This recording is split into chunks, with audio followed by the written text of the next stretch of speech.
Okay, it's me Golden Blues. Nasema ni asante kwa watu wote ambao wamenisupport.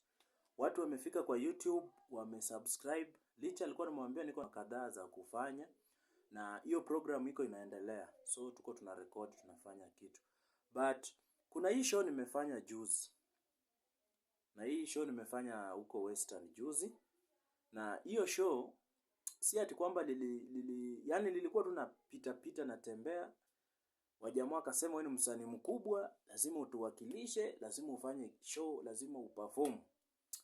Nikasema anyway, msanii ni mtu anakuwa amejipanga kwa wakati wowote, kitokea hata saa 7 usiku akiamshwa anatoka.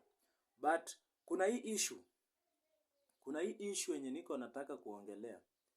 Hii issue ni kwamba nilienda nikapost ngoma YouTube.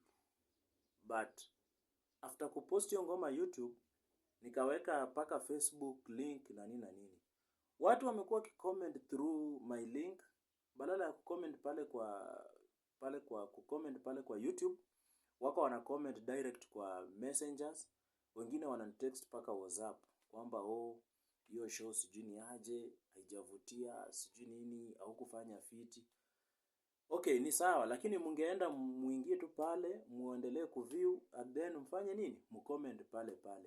Mimi siwezi kuwakosoa kwa sababu nyinyi ni mashabiki wangu, lakini pia mnapoongea vitu zingine pia kidogo mimi ni mwanadamu, msiongee mbaya sana vile mmeongea hapo. Nimepata some comments inbox, wengine wameni text WhatsApp nini.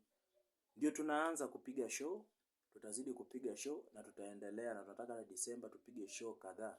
Lakini si poa mkikuja ati mtu ana view ngoma, at least ana view kiasi alafu anakimbia pale kwa comment. Anakuja kunitext inbox. Badala comment pale kwa comment, anakuja kunitext inbox. Watu hawa like video, watu hawa share link bana, inakuwa kidogo amenisupport poa. Lakini kwa wale wote wenye wamenisupport nasema ni asante. Mmefanya kazi poa, mmenisupport, mmesubscribe, mmeshare link na mmecomment. Nasema ni asante kwa wale wote wamefanya kazi. Watu wamefanya kazi sana, wamenisupport sana. Ama ni aje bana?